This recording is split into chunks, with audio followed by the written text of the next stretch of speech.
Discipline is not motivation. It's not hype. It's not about waking up at 5 a.m. once and calling it progress.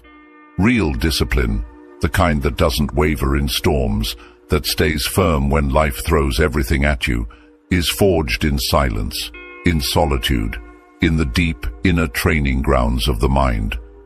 The Stoics knew this well. They weren't obsessed with becoming disciplined just to tick boxes or impress others. No, for them, discipline was the backbone of freedom. If you want to build a life that doesn't fall apart when others walk away, when the world laughs at your efforts, when your own thoughts turn against you, then what you need isn't motivation. You need something ancient, unshakable, something forged in the fires of inner philosophy. You need Stoic discipline. So in this video, I'm going to share with you 5 powerful, time-tested Stoic secrets to build a discipline that nothing can shake. These are not tricks or hacks. These are hard truths, deep practices. And if you apply them, your life won't just change, it will be reforged. Number 1. Embrace voluntary discomfort. The first Stoic secret is voluntary discomfort. And no, it's not about punishing yourself. It's about training yourself, mentally and physically, to remain calm, focused, and clear-headed when life stops being comfortable. Seneca, one of the richest men in Rome, used to sleep on the floor once a month. He would eat the simplest food, wear the roughest clothes, and whisper to himself, "Is this what I feared?"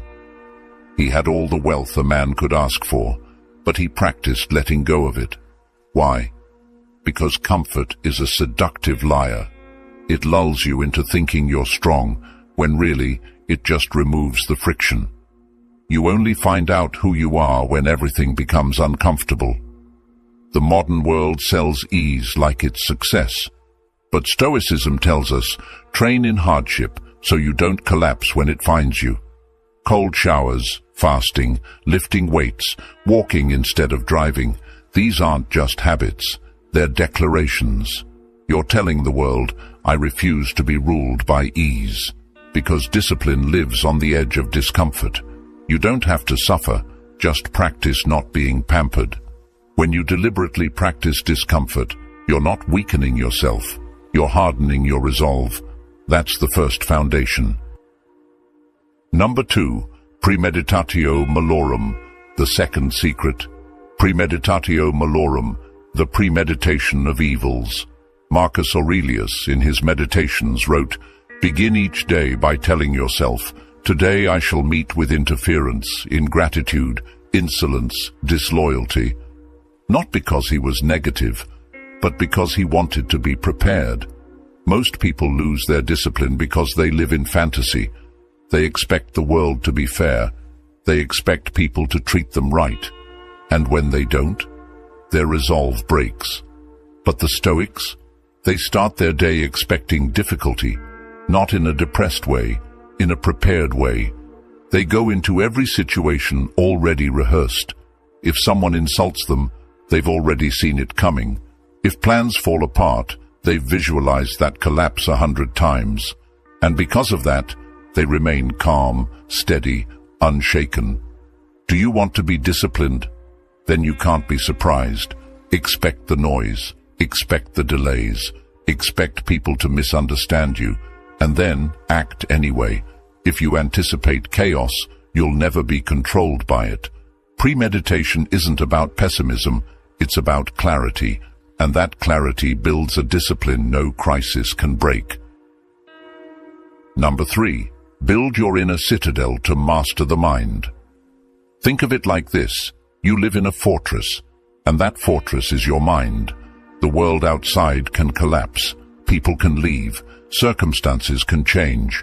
But if your inner citadel is strong, you remain unshaken. If it's weak, even the smallest insult or inconvenience becomes a crisis. The Stoics trained their minds like warriors trained their bodies. They observed their thoughts without identifying with them. They asked, "Is this within my control?" And if the answer was no, they dropped it. Imagine how much mental energy you'd save if you only focused on what you could actually influence. That is the discipline of thought. Marcus Aurelius said, "You have power over your mind, not outside events. Realize this, and you will find strength." That strength is not just poetic, it's practical. When you stop reacting to everything, when you stop needing things to go your way, you become the calmest person in the room, and the calmest person in the room controls the room. Discipline begins with detachment from emotions, from praise, from chaos. You build that inner fortress brick by brick. Every time you choose clarity over confusion, intention over impulse. Number 4, amor fati, a love of fate. This isn't just about accepting what happens, it's about loving it, even when it hurts, especially when it hurts. Because discipline doesn't just mean pushing through resistance, it means embracing it as part of the path. Friedrich Nietzsche, heavily inspired by the Stoics, once wrote, "My formula for greatness in a human being is amor fati, that one wants nothing to be different, not forward, not backward, not for all eternity." That's the kind of person discipline creates, not someone who just survives, but someone who transforms hardship into power. When things don't go your way, amor fati steps in and says, "Good, now let's work with this." You're late? Good. Practice patience. You lost a job? Good. Practice resilience. Someone betrayed you? Good. Practice wisdom. It's not about being passive. It's about responding with strength, not resistance. That shift, from complaining to cooperating with fate, is how you stay consistent even when life tries to break your rhythm. Amor fati teaches you that discipline isn't about control, it's about power. And the most powerful person is the one who flows with life, not fights it. Number 5, the impermanence of time. The final Stoic secret is a reminder of life's fleeting nature. Time is the ultimate resource, and it's running out. This realization isn't meant to make you fearful, but to inspire action. When you recognize that time is limited, you stop procrastinating. You stop putting off what matters. You understand, now is all you truly have. Tomorrow isn't guaranteed, and each moment you delay is a moment lost. Marcus Aurelius wisely said, "You could leave life right now. Let that determine what you do and say and think." This line brings perspective. Suddenly putting things off, making excuses or wasting time becomes untenable. It reminds you, every day, every moment is an opportunity to act, an opportunity to choose discipline over distraction. This awareness ignites a sense of urgency. It fuels your will to push through challenges, stay focused, and pursue growth relentlessly. Every action you take in the present moment matters. Your habits, your decisions, your choices, they all shape your future, so make them count.